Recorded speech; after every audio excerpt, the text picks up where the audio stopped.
throwing a sock was a crime. Like, you can spot me a mile away. My hair is bigger than most egos. I feel like whenever something bad happens or I think it's horrible, there's always something actually really good coming out of it. I feel like it's my place. It's like my home. The main reason why I actually wanted to do it was because there was an incident in Palestine. So I wanted to create it to save up and help this one family.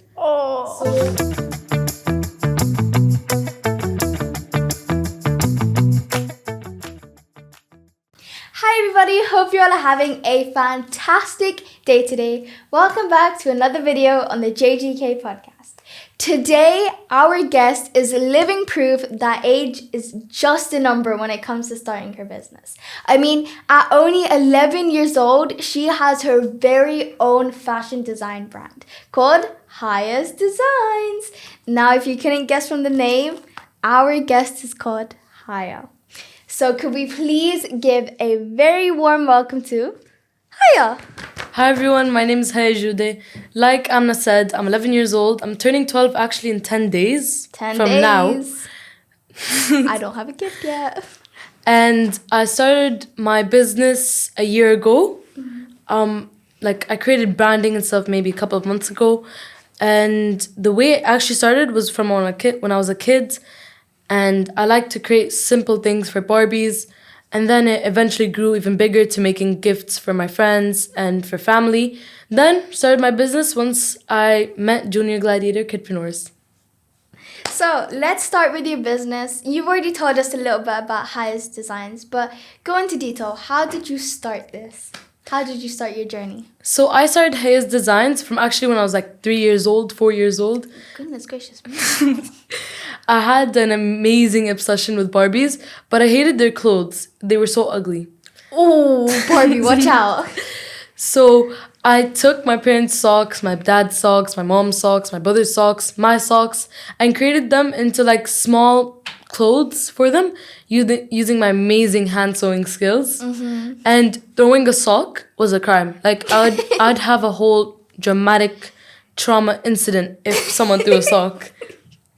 That is such an amazing start. And like you mentioned, you started at 3 and 4 years old. That is so young. And I can tell you have a passion for what you do. So what got you interested in creating clothes and stuff for your Barbie dolls at such a young age? Like I said, there was nothing, because I used to have an amazing taste in clothes. My mom would love my tutus. So I wanted to create my wardrobe for my Barbies. But no, they were all like ugly clothes, unfashionable. Then again, you were 3 and 4. You can't really expect much. So I couldn't expect much. So I wanted to create my own stuff with my own clothings. Yeah. And honestly, that took many years until I said, you know what, I want to actually do something. So around when I was 8, 9-ish, my mom enrolled me into Threadwork Academy. I've been there for 3 years now, almost 4. Ooh. Like next year will be 4. And then I started creating my own clothes, my dresses, my pants, shorts, t-shirts, anything you can imagine, and way too many scrunchies. Mm-hmm. And then that's like when I started the business. So I think mainly it was just I had an interest to creating my own wardrobe because everything was expensive, not fashionable, and it didn't say Haya. Oh, wait, I love that. But it's so sweet that your mom has supported you from the start. And I'm sure there's a lot of other people who There were lots of people supporting me. We'll get to that, don't worry. So what was it like joining Threadwork Academy? And what have you learned over the past 3 years? Like, is there any tips you could give to someone, a beginner, who wants to start sewing but doesn't know? Just do it. Because I did not find it that hard, to be honest. Like, I knew tatriz from before, which is traditional hand stitching from Palestine, which usually are found on abayas or tobes. I knew that from before, but I don't think it really helped with the sewing machine. But sewing machines are really easy to operate. I feel like it's mainly the skill and the actual, like, you want to do it. Like, do you actually want to do this? Or, like, what my mom did from a young age, my parents, they'd always enroll me in everything. Like, I used to do so many things as a kid. Yes. Basketball, netball, volleyball. let's just say too many sports. Piano, sewing, singing. Singing. Okay, let's just say. Oh my god, I feel like that's something that all parents put their kids into. Singing or musical theater. And to be honest, I'm so grateful my mom put me in musical theater, because that was when I was like, yeah, you know, I love this. But singing classes, how did we get there? When did we think that I was able to sing? I have no vocals. Right now, no vocals. Do not hand me a mic. But I feel like every single parent should do this, because it's absolutely amazing. Because I had so many talents and things that I liked, although I stopped them and I do want to continue them. But I feel like it's really helped me go up to sewing to find my passion. So I feel like everyone should do it so that they can find their passion. Yeah, I agree. If there's any parents watching this, put your kids in everything. When I say in everything, my mom put me, I could list, I don't think I have enough fingers to count everything she put me in. She put me in football, volleyball, netball, basketball. Basketball was like the one thing that I didn't, that was when I was like, I can't play basketball. Like, that's the one sport. Yeah, it's like different put me for in everyone. any sport and I'm good at it. Basketball? No. I'm good at almost every sport, because I feel like, because I have a good base. From football, I'm not that good, but I play with my friends. I'm good at football. But I'm a hazard when I'm on a basketball pitch. Don't ever put me on there. Anyways, now that we're on the topic of sports, we're going to get a little bit deeper into something that has happened to you. You were diagnosed with a knee disease called... Scrunchies. I cannot say that. I've tried. But you had to stop playing sports for how long? Honestly, my doctor said 4 years, and I was like, he's crazy. 4 There's years. no way from age 10 to 14 he wants me not to touch a ball. Right? I feel like that's the age where we like, start to learn. That was insane. And like I said, at the time, I recently got my black belt in Taekwondo. So I was absolutely obsessed with it. But I said, you know what? I want to recover. I want to get good to get even better in the future for sports. Exactly. And honestly, having Scrunchies was one of the best things that happened to me for my business. Really? Because I feel like whenever something bad happens or I think it's horrible, there's always something actually really good coming out of it. Because I was playing many sports and I had an insane schedule, I had no time to focus on anything else. Let's say I didn't hang out with my friends, only 1 day a week. And honestly, I feel like I didn't really like that. Yeah. But then once I had no sports on me, I still did basketball, because basketball's basketball. But I had no sports on me. I had so much free time. It literally made me addicted to sewing. If I'm in sewing, no one can take me out of it. Wow. I agree with what you're saying about how sports consumes a lot of our schedule. I do squash and I do football. And I'm training like every day of the week. Friday is the only day where I kind of like just do one of them for fun and not actually like properly train for it. You know what I mean? Like, for example, Raimo called me yesterday. Happy birthday, Raimo. Happy birthday. He called me yesterday and he was like, hey, I'm going to Marina Mall. Would you like to come? And I was like, I was in the squash court and I was like, unfortunately I can't because I'm playing squash. So I get what you're saying when you say that. It was one of my biggest commitments. Yes, sports consumes all of the free time that we get. And in the middle of that, you found comfort in sewing. That is so cute. I love that. So what does sewing mean to you now that you have gotten out of that, like, you're able to go back into sports? Yeah, now, I'm correct? able to go back in sports and stuff. I feel like it's my place. It's like my home. Like, of course, I'm at home. But I mean, like, whenever I'm mad, want to punch my brother, very usual, it just takes my mind completely off. Put music, Drake, SZA, Kanye, for sure. Yup. And then just sew, and it's so relaxing. It's like how some people find their passion in sports. Like they just go out and like shoot some shots for basketball. Yeah. Some people piano, guitar. Mine is sewing. It's like my comfort zone. I want to know. This is so off topic. What's your favorite Drake song? It has to be, honestly, I don't know. I love so many. Should I give you top 3? Yeah, top 3. God's Plan. I know right now I'm not that obsessed on it, but it's all time. Yeah. Amazing. Nokia. Yes. I love Nokia. Mm-hmm. And fancy or Hotline Bling. Hotline Bling is good. Like, I feel like his old songs are really good. I Sorry, love guys. all, except like the diss track ones. No. No, I didn't get the whole point of it. Like, Yeah. can we just all be friends and get along in life? Let's just. But it was new music, so Yeah. I don't mind. My top 3, number 1 has to be Slime You Out with SZA. Oh, So good. Oh my god. Number 2, God's Plan. For sure. Number 3, Nokia. It's good. It's catchy. Anyways, back to the topic. Eventually, you decided to turn your passion into an actual business. What made you think, I'm gonna actually take this seriously now? So around last year, in one of the programs for Junior Gladiator Kidpreneurs, that was the time my mom was taking her course to actually be able to teach entrepreneurship to kids.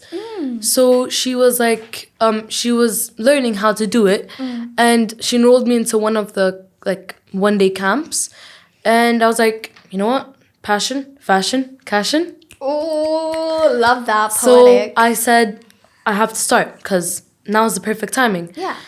Couple of months later, I met you guys, and now I'm part of the team. And honestly, Exactly. I love it. Agreed. Honestly, my life has changed so much since joining JGK. Like, when I think about it before, 80% of my time was either spent doing sports or work. And now I have a place to go every Saturday to, like, relax, be with my friends, do, like, really fun stuff. And how we go out to dinner every time. Bus. Maybe not every time, but how we go out to dinner is so, like, amazing, fantastic. We love that. Anyways, like you mentioned, you were part of JGK. What have you learned from this experience? Because I know I've learned a lot. So honestly, I didn't know how to start a business. I knew, okay, open Instagram, put your name, and then done. Honestly, I recently started my Instagram account. Yo, we've been begging. We've been begging her to start. Guys, go follow HAYAS_designs. You know, you should be able to spell that. 28. DESIGNS. Go Thank follow. you. Go follow her. But it taught me financially how to do it, marketing. Yup. Because it's not just about posting on Exactly. Instagram. It's actually about, and how to find people's wants and needs. 8 down. That's great. What JGK has taught me. You know, when I first joined, I was like, you know what? I'm comfortable where I am. Like, you know what? I'm doing modeling. I'm doing commercials. I'm happy with that. But I think JGK has made me want to aim higher. Like, I've kind of been a little bit too comfortable. Yeah. And I realized that. Like, I've been so like, yeah, you know what? Where I am is fine. But then seeing people like Raimo and Zahra doing the things they're doing, I'm like, I'm a little bit too comfortable. I need to do stuff Like, as well. up my game. Exactly. So it's not like, and it doesn't feel like a competition. It feels like role models to me. Like, Yeah. I look up to Zahra so much. Like, genuinely Zahra's amazing. amazing. I see her stuff and I'm like, wow. And she's younger than me. Yeah, So, she's 2 years. I think a year older than me. Yeah. Yeah, and it's still amazing. 2 years younger than me. And I'm like, no, she's 2 years older than you. She's 13. She's 2 years younger than me. Oh yeah. I'm 4 years older than her. What? You know, I just did the math in my head. Oh my god. Yeah, wow. Yeah, like I was saying, I look up to Zahra so much because it's like what she's doing is amazing. And since being in JGK, I've now started my own little business and I'm going to start uploading courses on the website. Go Ask Gamna. Go follow the Instagram account. And yeah, so I've definitely learned to aim higher and keep dreaming big. Yeah. So now let's talk about your Kafia scrunchies. I'm wearing one. She got me this one for my birthday. One of the first everything I made was actually these. You know what I love about them? It's not just accessories. Like, it actually holds a cultural purpose. And I feel like not a lot of things do that. So whenever I'm wearing them and someone, like, asks me, oh, like, I really like it. What is it? I'm like, my friend made this. And I'll give them, like, your Instagram or something like that. And I'll be like, go follow her. Because I think this holding such a meaningful, like, purpose, and such a cultural message is like an amazing thing. So how did you get the idea to start this? So honestly, I forgot her name, but it was amazing. So I don't know if I told you about her, Hiba, from Yes. Hiba's Closet, the Shout one out. who brings small designers. She started like my age, maybe younger, creating maybe bracelets and things small to sell at her school. She started, and then it got way bigger, her business, and now she actually holds her own stuff and stuff for local businesses, small businesses, and designers in Palestine. Oh, So I was selling for her because my mom and her were having like the gossip session, and like I was like selling as an unemployed. I mean, I was just having my fun time selling them, and someone comes up to me and she shows like a photo on Instagram. She's like, "Do you know what a kufiya is?" I'm like, "Of course, I'm Palestinian. I love kufiyas." And she's like, because at the time I was making tatriz things with wood. They were like ornaments to put on Christmas trees. cute. Very nice. I should make them again. But You should. she was like, "Do you know how to make scrunchies?" I'm like, "Yeah, I'm so like they're so easy. I can make them for you." She's like, "Can you make me kufiya once?" And I was absolutely like, I'm gonna start my own business. I'm gonna get money. That's her first thing. Every time she talks about her business, she's like, cash in, money. That's what. Cause like I feel like my age, one of my favorite things is to make money. Cause like Agreed. Cause as a kid, making money shows me that I can do stuff. Exactly. Like, I hold as much power as, like, other people who make Yeah. money do. Like, it makes us feel so, like, grown up and special. So right? I made her, I think, 5 scrunchies, and I made them for her, and then she bought them, and she absolutely loved them. She literally told everyone, her colleagues, her friends, family, everyone, and people started asking me. So I'm like, you know what? Let's launch it. But first, I used to like cut up old kufiyas and make it. So much time wasting, so expensive. But then I bought actual rolls of fabric, and I started making them. Which then brings it to the next one, the one that you're wearing. The Beautiful, amazing, one. fantastic, So this lovely. is the Jordanian one. Oh, I forgot to mention. I made these a year ago, maybe a year ago in a couple of months. Wow. And the main reason why I actually wanted to do it was because there was an incident in Palestine. So I wanted to create it to save up and help this one family, to help them go to Egypt. Oh. So I created 2,500 dirhams for them, and we sent it over, and then it helped them. So Oh and my then God, we that made is the so sweet. Jordanian ones. So I'm Jordanian Palestinian from Nablus and Ramallah, and I created the Jordanian ones because I also want something for Jordan, because Jordanian Palestinian. I want something when I go to events. I have something to show. So this is the Jordanian one, and yeah, those were the first 2 scrunchies I ever made. Let's talk about the fact that you raised 2,500 dirhams for someone in Palestine.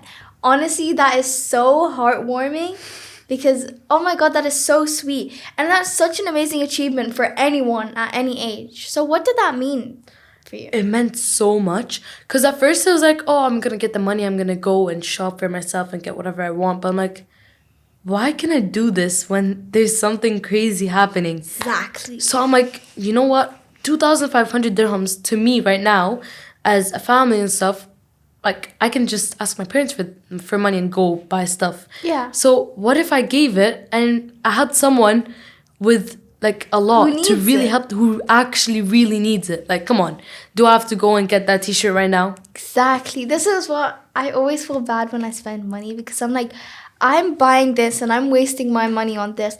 But When- there's someone out there who actually needs it. Like, I feel Yeah. like I'm taking things for granted with what I have. Like, this is why I am always so thankful for what I have. And I feel like we should appreciate everything we have. Because we're able to sit here now with a roof over our head and do this podcast, but there's someone out there who is starving, who has lost a child, who has lost a family member over an incident. Lost a part of their body. Exactly, and it's insane. And then there's people out there who are complaining about their food and how they don't like it, or how it's cold, or how it's too hot. Yeah. So I feel like we should be more appreciative of what we And have. like not take them for granted. Exactly, and express your love for people. I love you, Haya. I love you, Amna. I love you, Carla. I love you, Carla. Yeah, that's what I'm saying. I think we should all express our love for each other instead of constantly fighting. But that is so sweet, and I'm sure that moment meant a lot to you. That moment for me, it would so much. Because let's say for us, 2,000 dirhams, 2,500 is nothing. And that for us, right, like I say, as for adults, they're like, oh, okay, it's normal. Salary, yeah, normal. But for me, that's like insane. It's like Eid day. Yeah, exactly. It's crazy. So I'm like, I felt so happy giving it. I felt like it would make me more happy to give it than actually keep it for myself. Yeah. Are you thinking of doing something like that again? Because if you are, yes. I would be more than happy to help and support in any way. I'm actually trying to save. So what I want to start doing is to create more a bigger business and more launches. So it would be easier for me to make more money. Yeah. And then I'm aiming for around 10%, 15, 20% going to Palestine. You know what you should do? You should do that as well. Do you have a website? No, I have to start one though. Yes, start one. And normally when there's a business with a meaning behind it, that's actually called philanthropy. But basically, when they have like there's a meaning to their business, a lot more people want to support. Yeah. Like I know for me, when it comes to like, there's one Instagram account and they sell hoodies which has like the Palestine. 1117. Yeah, I think it might be. I'm not sure. I know there's one guy from TikTok who like kind of runs it. Him. Yeah, I saw you like one of their posts and I was like, you know what? I'd be willing to like support that because it has a meaning to it. Yeah, and they're such nice hoodies, don't lie. I want to get one for myself. Oh, birthday idea. Thanks for that. But yeah, no, genuinely, it's like, I think that you should start a website. You should sell your products on the website. And then you should have like a little section in it where people can donate. Yeah, I think that's what they do there. Yeah. Shout out to 1117. Shout out. You can but it's like, I think the photo was like a kufiya, and it's like 10 dirhams. You can buy as much as you want, and it just full profit goes to Palestine. I think you should or when they go to like check out, have like, I know Temu does this, not the best example to be using. Yeah. I'm very sorry guys, but Temu does this when you check out. Also they have recipe. You could pay like 3 dirhams to plant a tree, or it goes towards planting a tree, and like, you know, it's just like it helps with. Yeah, because let's say 3 dirhams is nothing. Exactly. But if lots of people contribute, it makes a big difference. Exactly. So that's what I'm saying. When you start your website, inshallah soon, have like at the checkout where they can like donate 5, 10, 15 dirhams to help people in Palestine. Because even 5 dirhams, you know, it can make a difference from like really many different people. 5 dirhams, even 3 dirhams. Let's say like 60 people donate 3 dirhams. That's a lot. Math. 900. There you go. That's 900. A lot. And that's a lot. And not only that, you're doing what you love and you're selling what you love. So after the scrunchies, you created that flower brochet, or was it the flower brochet and then it was flower brochet, then these. Okay, so bring it here. Let's talk about it. So this is the flower brochet. So what happened? It wasn't really something bad that happened. So this summer, for like women and stuff. Last summer. Summer's coming up. They created like flowers that go on. They're not brochets. They're just on t-shirts. Like you can't take it off. I found that really inconvenient because what if I want it to wear on a hat? Exactly. On my pants. Exactly. On my shoes. Exactly. So this gives you the freedom to do whatever you want with it. And then there's like petals, which are all darted. And then you have this to cover what's going on inside. And then it's really stabilized. I feel like you can't wash it in a washing machine. Yeah, maybe I don't think anyone would do. Maybe no. Yeah, let's not test that. Let's not do that. Yeah. Yeah. I feel like I would wear that if I had a black hoodie on. Picture this: black hoodie, like light blue Bremo. Jeans. Yeah. Like we should. He should be. If you ever want a model. Yeah. I got you. Anyways, black hoodie, like blue jeans, like light blue jeans, and then on the back of the hoodie it's that. Yeah. Or like on the hood. So good. And then the scrunchies as an accessory. Beautiful. You know what you should make next? What? I will buy it from you. Headbands. You should do that. Like, it's going to be more difficult, but... Because it's like wood or cardboard or something inside. Cardboard. But I feel like if you buy, like, a load of the headband bits from Amazon and then, like, hot glue the material onto it... Yeah. It would look It might good. work out. It would. Okay, test it out, please. It would be for you. I would... PR. Thanks, guys. PR. DM for PR. Oh, yes. And you're... How... Like, when did you start selling these 6 months ago. Sold out within 2 weeks of launching. Oh, wow. 2 weeks. 2 weeks. As a person who has just started, like, their brands and stuff like that, that is insane, Haya. Congratulations. Thank you. Wow. How did it feel to see your designs get that much? Like, it was amazing because at first I had so much doubt. I'm like, come on, who's going to trust an 11-year-old with a machine and some fabric?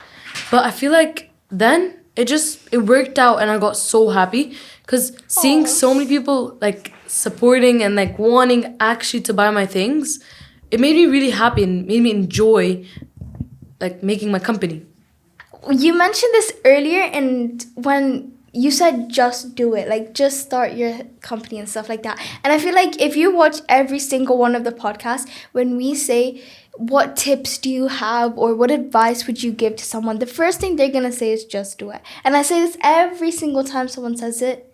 Just do it. Genuinely, just go for it. Just start. Because what's the worst that's going to happen? Exactly. What's the worst? It's not going to sell. It's not going to do good. It's fine. You learn from your mistakes. I have 100 scrunchies at home. Exactly. And you know what? And your first plan never works out. It will never. Like, I wanted to literally have $1 million business with the first scrunchie I made. Me too, girl. That's not how it works. If you watch Vinewood's podcast, he'll talk about the first thing he did was the keyboard business. Oh, yeah. Didn't work out. And you know what? It's fine. That was the first thing. My first business, like before I started my public speaking. Oh, mine is crazy. Uh-oh. I'm excited to hear this. My first thing was... Oh, I think my first thing was singing. Was there anything I did before singing? I think the first thing I did was singing. Horrible. Don't ever invite me to karaoke. Never. What was your first thing before? My first business, because like let's say the clothes for my Barbies were special. They were definitely something. They were something. They helped. I wanted to sell those. Let's just say it was good. It didn't work out. But yeah, going back to you saying that you had doubts about, selling your things and you being scared that they were gonna sell out. I was always scared. Like I'd say, till now, I'm scared to touch a fabric and ruin it. I'm scared to cut it and then ruin it. But then my mom's like, what's the worst that's gonna happen? It's not from your pockets. Exactly. Like, you're not the one paying, so don't worry. And like, just do it. Because if it goes wrong, what's gonna happen? Exactly. Keep it as a memory. Exactly. Or you could like use it for something else. Yeah. I'm sure you could find use out of it. But yeah, no, I agree. And even when I because I don't sell a product currently, watch out, guys.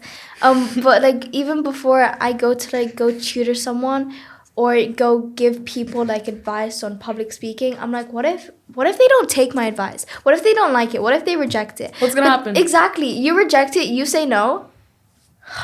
Doesn't affect me. My The life world's moves still spinning. on. Your life moves on. The world still spins. It's fun. You mentioned something really powerful. You said that sometimes when something is taken away, something better is given. And I agree with you completely. Not to bring any religion or anything into it. Not to bring anything up. Not to bring religion but into or anything. But, it was mentioned many times that God or whoever you believe in. Whatever happens for a reason. Exactly. It never happens to, make you mad.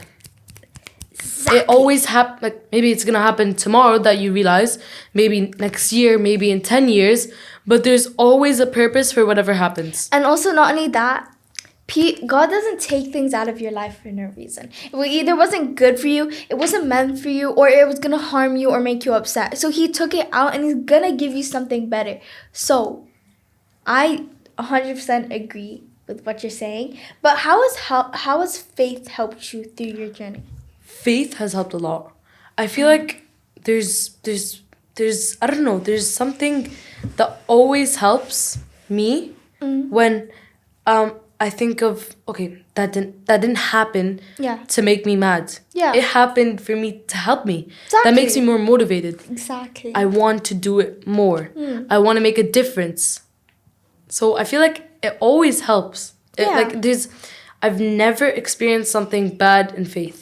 Yes, and I also agree, have faith in yourself. I feel like I say this every single podcast. Have faith in yourself, have faith in your product, have faith in what you do. Because if you don't have faith in any of those... It's never going to work. Exactly. Even if the whole world does. Like, what's the point of trying to sell something to someone that you don't even have faith in yourself? How is someone else going to have faith in you if you don't have faith in yourself? Someone quote that. Someone put that on a t-shirt, please. I need that. That was poetic.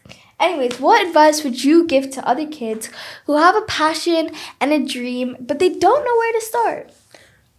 Any passion? Yeah, just anything. If you have no idea how to start, like absolutely nothing, brainstorm. ChatGPT. Join Junior Gladiator Kidpreneurs. Uh-oh. Wait, no. Before anyone gets mad, ChatGPT, use it in a good way. In a good way. Not to cheat, not to do anything like that. You use it only when you have to. Also, don't use it for school. I'm telling you, please don't. Unless you're in GCSE like my brother and you want exam questions. Oh, yeah. Sorry. I was like, are you promoting cheating, Haya? What subjects are you thinking of picking? I don't know, but... Don't pick physics. Don't pick physics. Don't pick physics. I hate physics. I do not like physics. Don't take physics. I hate biology. I hate physics. I love chemistry. Really? I love... it's unpopular. This is the most unpopular thing, especially coming from a girl. I don't know why, but it's kind of... Y'all it's expect the nothing most from girls, unpopular, unsaid, no one will agree. I love math. Then take physics. Yeah, math is literally physics. I love physics, but I don't like the laws. Like, get out. Like, let me be. It's mainly like gravity. It's mainly like force. I don't like law, stuff like that. But it's so much math. I feel like that's why I'm kind of like, I'm not really motivated to constantly.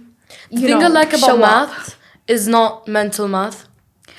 What I like about math is there's a problem and you solve it. Yeah. I feel like that's one of the main reasons why I'm actually doing my business, because there's always problems. I focus on the key information, solve it. Damn, the way you related this back to your business, I love that. And this really shows how passionate you are about your business. Also, I agree with what she said. Maybe don't use ChatGPT for your answers or for your brainstorming. I think maybe... Ideas.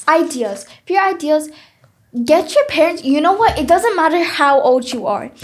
Get into literally whatever you can do, whether that's sports, whether that is musical theater, performing arts. It doesn't matter what it is.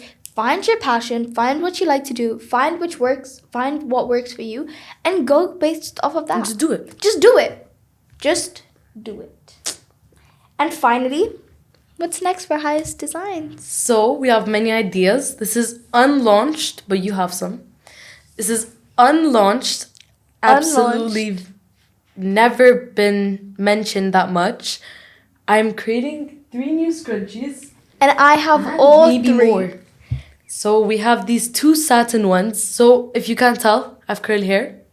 So it's kind of not that obvious. I don't know, I don't think people could tell. It's kind of stringy. Yeah, right. It looks like 1A hair. Yeah. So I don't know. Tie, because let's say at school, we're not allowed to have our hair down for PE and stuff. Yeah. If it's after wash day, I do not want to tie my hair. Yeah. Curls get absolutely ruined, frizzy, disgusting. Yeah. So I'm like, I'm thinking about my bonnet because I love my bonnet. And it lets me wake up in the morning with frizz-free hair and no dents, no nothing. So I'm like, what if I create it into scrunchie? Exactly. So I create these 2 satin ones, one in navy blue, one in baby pink. It also helps with straight hair. Like, because if you have straight hair like Amna, and you want to tie up your hair, but you don't want that ugly dent. I hate that. You know what? I'm going to go on a rant now about how much I hate. I was using Haya's hair ties, the Haya Scrunchies the other day. She gifted me those exact ones for my birthday.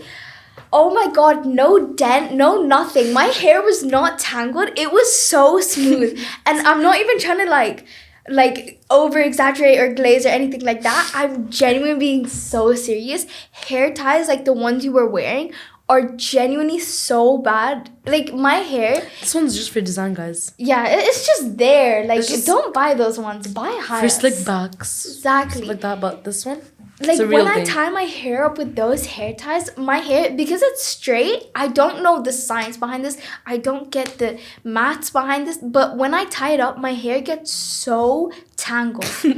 And I'm like, how? I have straight hair. Why? Why is this happening? What, like, how's it happening? Exactly. And I'll brush my hair over and over and over and over before I do it. No knots. As soon as I go to take this hair tie out, I suddenly have 8 bald spots. It doesn't make any sense. So I love your hair ties because it literally did do that. And also sometimes when I do my hair and then I do my makeup. I don't know if other people do that. I do the same thing. Never, ever, ever make up before hair. Like, you're never gonna catch me like that. My hair is the most important thing. Exactly. I could literally wake up and not even wash my face, but my hair has to eat. Exactly. My hair has to look good. It has to. I need, especially, this is me. This is my personality. This is how people could tell who I am. Like, you can spot me a mile away. My hair is bigger than most egos. Exactly. So if my hair is not working out, then I'm not going out. Like, exactly. I'm rotting in my bed. Exactly. That is a depressing day for me. That is my downfall. Those are my days, right? But like when I tie my hair up before I do my makeup, like I'm normally when I like tie my hair up while like doing my makeup, it's because I've just washed my hair and my hair gets greasy so quickly. So some of the products that I use make my hair greasy, you know what I mean? Because obviously like if I'm using moisturizer or something like that, sometimes it does get in my hair. So I tie it back. There's always a dent in my hair and I hate it because then when I take it down, it'll look like that and then it'll just be like a dent like that. And I'm like what? Where's the physics? Exactly. How did we get here? Where did this come from? And it's really annoying because then I have to straighten it and it's just damaging my hair more than it should be. Yeah. So I love Haya's products. I love it so much because it didn't make a dent in my hair and I smoothly could take it out. So I love that. Thank you. And the last one that is like has some bulk in it, is the Syrian ones, because for another cause, for Syrian people, what I like to do is, the satin ones, there's no really meaning behind it. It's mainly because my personality, my hair, other people's hair.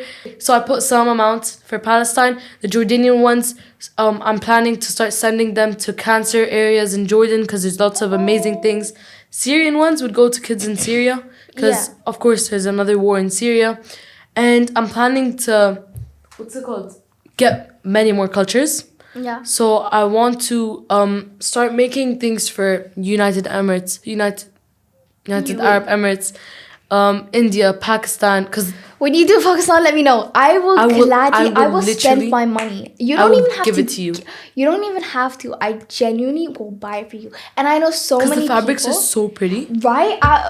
Fantastic. I'm genuinely if you want good quality fabrics, go to Pakistan. Also, India, if you do, like I know a lot of people who would like to buy those kind of things, cultural appreciation and stuff like that. I want to try and find an Egyptian one, Lebanese, because for Lebanon, I don't know how to find Lebanese though. But I will find a way, and I will make them, and I will start selling them. That's amazing. Thank you, Haya. Thank you. Before I do my outro, would you like to shout anybody out? Give your thanks. Shout out to the top 3 supporters. They're not supporters, but the top 3 people who made this happen. Yes. First of all, of course, my parents. So, Tariq_Judeh. Is there any numbers? Just search it up. You'll find it. Someone who looks like me, but with a beard and like short hair. It's okay. The beard is coming out, don't worry. Sorry. Continue. Then my mom, as part of parents, Farah Abdel Jabir, absolutely biggest supporter. Amazing. No one supports me more than her. And also, sorry to interrupt, she supports everyone around her as I well. feel like, yeah. Like, she's supported me. If you need someone to help her support, she should make a business. Support. Farah support. Exactly. Therapist. Yeah. Everything you you need under the sun, Farah. And then for my second one has to be thread work, where I learned sewing, because where would I be without it? Mm-hmm. Come on. Thread, I don't know. Threads, and then work is spelled WERK. Thread is With an E. THREAG. Spell. There you go. And then the final one, this is one of the biggest things that helped me. From Hiba Alayyan, from Hiba's Closet, the owner of Hiba's Closet. She's the one who helped me sell my products, price my products, and actually market them to many people. Mm-hmm. I feel like without her, I could not have done anything, to be Aw. honest. That's so sweet. Thank you so much for coming in, Haya. Welcome. I've only known you for 5 months, 6 Amazing. months. But I've seen you grow. And listen, you can ask my mom about this.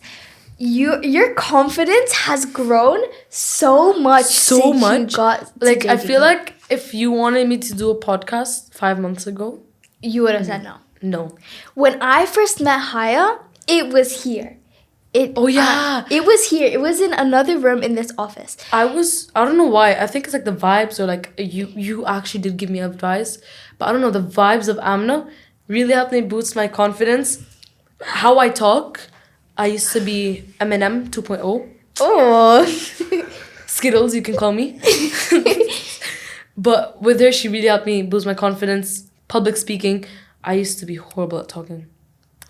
Hiya, it's so cute. Guys, someone clip that and send that to me so I could use that whenever she says something rude or mean. I'm gonna be like, yeah, you said this, remember that.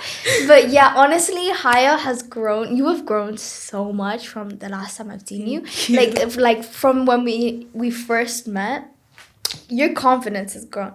You're yourself. How do I explain this? Your self confidence. You're so confident in yourself, your product, and everything around you. And genuinely, I am so proud of you, Haya. Thank you. I'm proud of you too, Amna. Thanks. Someone clip that as well. Anyways, thank you so much for tuning in for today's video. I hope you all enjoyed, and I can't wait to see you next week. And as always, never underestimate the power of the mind. Until next time, keep Just do it. dreaming big.